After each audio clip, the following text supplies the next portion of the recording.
Se você não existisse, que falta faria? Cuidado, não pense nisso depois de beber um pouco. Eu, Cortella, no dia que eu me for, e eu me vou, e você também. Eu não quero ir. Eu queria ficar. Lamento. Não tem como ficar. Só tem um jeito de ficar nas outras pessoas. A única maneira de ficar é ficar nas outras pessoas.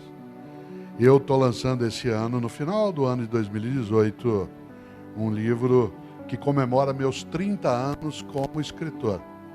Em 2018 eu estou completando o meu 30º ano como escritor. E para isso sairá, em 2018, um livro chamado 30 anos de escritos, o melhor do Cortella. São frases, fragmentos, etc.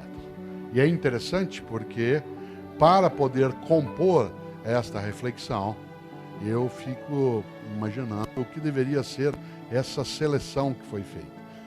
Né? E nessa seleção feita, eu estava revisitando algumas das minhas coisas. E uma das coisas mais marcantes era exatamente ao retomar o livro Viver em Paz para Morrer em Paz, pensar se de fato eu farei falta.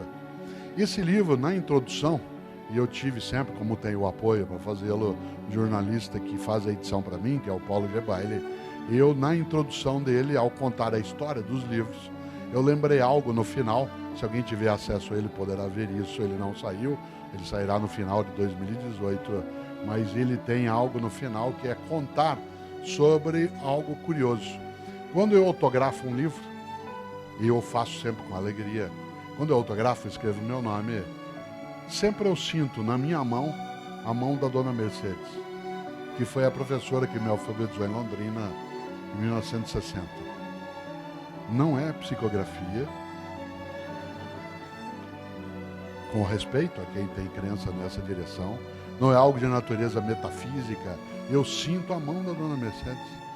Assim como eu sinto, cada vez que escrevo um livro, faço uma palestra, as pessoas que comigo estiverem e estão naquilo que eu li, que eu aprendi, que eu conheci. Pessoas que, como diz a filósofa Terezinha Rios, nós não somos imortais, mas podemos ser eternos. Nós não somos imortais, mas podemos ser eternos. Por exemplo, Dona Mercedes, que já faleceu, vive em mim.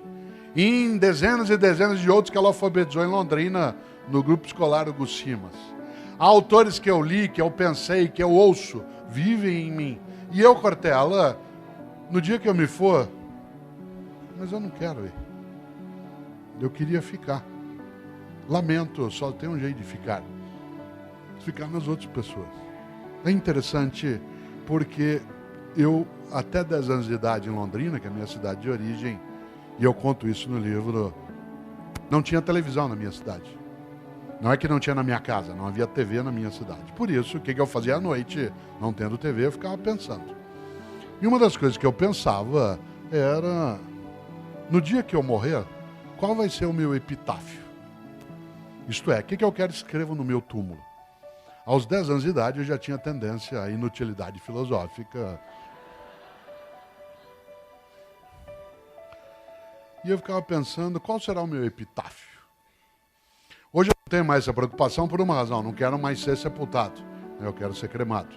Essa é uma escolha, cada um que decide. Eu acho a cremação mais ecológica, muito mais impactante no sentido positivo, mas essa é uma escolha.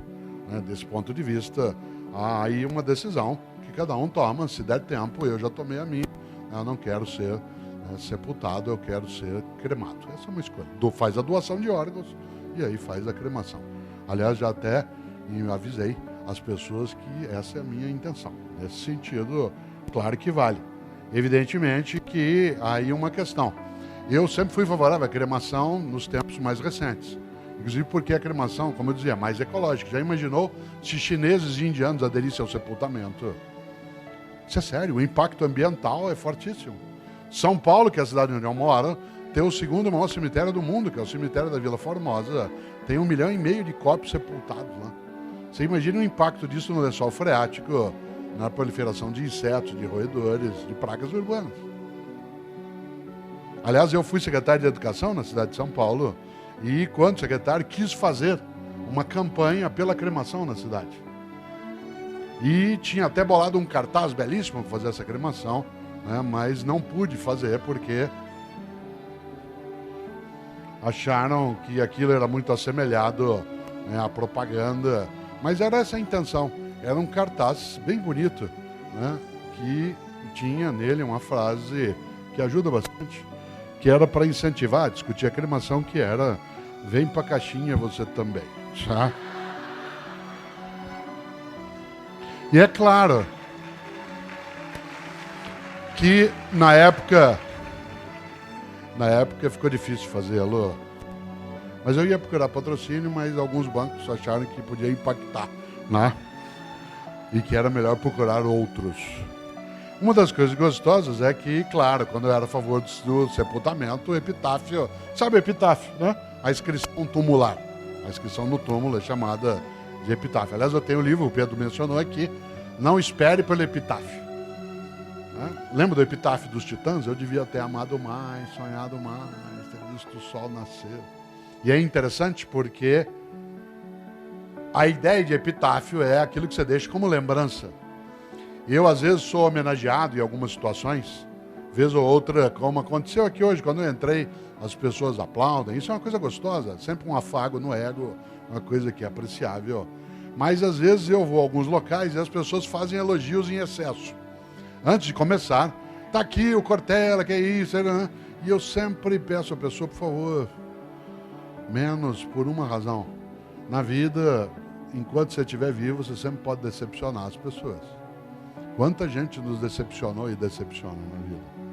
No nosso país, nos últimos 50 anos, quantas pessoas nos decepcionaram e decepcionam. Por isso eu sempre lembro do que dizia Machado de Assis. Machado de Assis dizia: está morto, podemos elogiá-lo à vontade. Que é uma frase inteligente. Está morto, podemos elogiá-lo à vontade. Isto é, não terá mais ocasião de nos decepcionar. Olha que interessante. E eu gosto muito de imaginar o quanto que a nossa mortalidade nos coloca algumas obrigações. E quando a homenagem é muito forte, eu sempre lembro do Mário Quintana. Outro poeta gaúcho, esse nascido em Alegrete, que dizia algo estupendo. Ele dizia: a estátua é um erro em bronze. Olha só, a estátua é um erro em bronze. E é curioso, porque o humor do Mário Quintana é muito forte nisso. E ele marca um pouco algo que tem a ver com a sequência do que eu vou dizer. Eu, adepto, claro que era do sepultamento, imaginava um epitáfio. E hoje, adepto da ideia de cremação, tem outra perspectiva. Aliás, uma coisa curiosa, sabem aqui algumas pessoas, especialmente as mais próximas da família, minha mãe Emília, que eu antes mencionei, ela nasceu no dia 5 de março. E eu também. Eu nasci no dia do aniversário dela. O que significa uma família organizada, com planejamento estratégico. Portanto, nós fazemos aniversário juntos. Todo ano a gente comemora aniversário juntos. E aí tem os bisnetos, os netos, os filhos, as noras, etc. E o ano retrasado, em que ela estava fazendo 88 anos, nós estávamos ali juntos, eu fazendo aniversário lá também. E é claro, do que você fala no aniversário, num almoço de aniversário? De vida, de idade e de fim. E uma hora eu disse: vocês não esqueçam que eu quero ser cremado. Ela, com 88 anos de idade, estava fazendo, falou assim: eu não vou deixar você ser cremado. Acho que é Highlander. Sabe qual é o nome dessa escolha dela? Amor. Amor. Ninguém em sã consciência diria essa frase se não fosse movida por amor. Essa irracionalidade, no sentido amoroso, ela é magnífica, porque ela é honrosa, ela é o que marca, é o que faz com que você, às vezes, tenha que ter escolhas que prejudicam você, mas que honram a tua vida, que honram aqueles que estão contigo, que fazem com que a gente mereça